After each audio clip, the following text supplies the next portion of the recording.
karaniwang sinasabi ng korte na may hangganan din ng freedom of expression, lalo na kung pumapasok na ito sa malisyosong paninirang puri. Madaming nagtatanong sa atin na nagkaroon na daw ng hatol yung kasong isinampa ng Tito Vic and Joey laban kay Anjo Iliana na isang aktor. Marami nga ang nagtatanong tungkol sa naging desisyon sa kasong isinampa ni Tito Vic at Joey laban kay Anjo Iliana. Base sa naging desisyon ng korte, nag-ugat ito sa isang usaping legal at napagpasyahan na may 3.5 million na danyos ang dapat bayaran. Una, tiningnan ng korte yung mga ebidensya kaugnay sa intellectual property rights. Pangalawa, dahil dito, napagdesisyonan na may pananagutan si Anjo Iliana. Pangatlo, dito nagmula yung hatol na magbayad ng 3.5 million bilang danyos. Hindi ba ang hatol ay tungkol sa mga mapanirang mga pinost ni Anjo Iliana sa social media? Oo, kaugnay ito sa mga mapanirang post sa social media. Kaya doon nagmula yung hatol ng korte na kailangan niyang magbayad ng danyos. Ipapaniwanag ko pa na mas detalyado para klaro. Sige, paliwanag mo ng mas detalyado.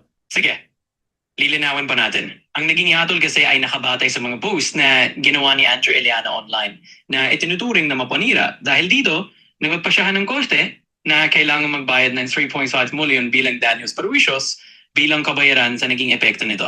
Ano ba yung mga sinasabing mapanirang post ni Anjo Iliana? Sa madaling sabi, yung mga post na tinutukoy ay mga nilalaman na sinasabing nakakasira sa reputasyon ng iba. Ibig sabihin, may mga sinabi o ipinost siya na itinuturing na naninira ng guri o nagbibigay ng waling impormasyon tungkol sa isang tao. Kaya doon nagugat ang naging hatol ng korte. Pwede bang malaman yung ilan sa mga mapanirang post na sinasabi? Lumabas na ilan sa mga posts ay may mga paradang o pahayag na nakasira sa pangalan ng isang individual. Kaya yun ang naging basehan ng desisyon ng korte na may danyos na kailangang bayaran. So ano nga yung mapanirang mga post? Ano ba ang sinabi ni Anjo Iliana? So, para mas malinaw, base sa desisyon ng korte, si Anjo Iliana ay naglabas ng ilang mapanirang pahayag sa mga livestream niya noong 2025 sa TikTok at Facebook. Isa sa mga sinabi niya ay may sindikato daw sa loob ng show na Ikulaga at nagparatang pa siya ng personal na issue laban kay Tito Soto gaya ng sinasabing pagkakaroon nito ng mistress.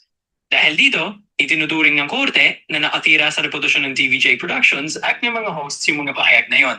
Kaya siya pinagmulta ng 3.5 million pesos bilang danyos. Ayan, medyo malinaw yon.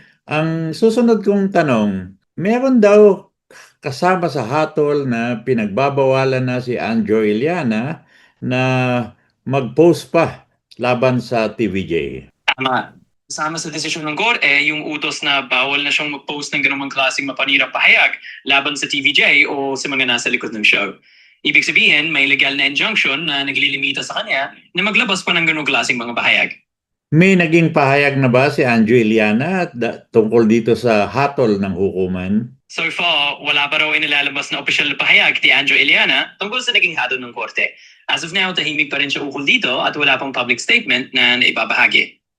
Ang curiosity ng marami ay kung ano ang mangyayari kung sakaling walang 3.5 million na pambayad si Anjo Iliana. Hindi siya makadayad ng itinakdang danyos ng korte, pwedeng sundin ng mga abogado ng kabilang panig ang mga legal na hakbang para pilitin siyang sumunod. Kasama na rito ang posibleng pagkuha sa assets niya o ito pang legal na remedyo. May sinasabi na meron daw interes kung sakaling tumagal ang pagbayad nitong 3.5 million na danyos. Oo, karaniwan talagang may interest na ipinabataw kung hindi agad nababayaran yung danyos. Ibig sabihin, kung magtagal ang pagbabayad, lalaki rin yung halagang kailangan bayaran sa paglipas ng panahon. Huling tanong ko na lang, hindi ba itong utos ng hukuman kay Anjo Iliana na wag nang batikusin ng TVJ sa social media ay isang uri ng pagsupil sa freedom of expression na supposed to be ginagarantiyahan ng ating saligang batas? Magandang tanong yan. Sa legal na pananaw, karaniwang sinasabi ng korte na may hangganan din ng freedom of expression, lalo na kung pumapasok na ito sa malisyosong paninirang puri.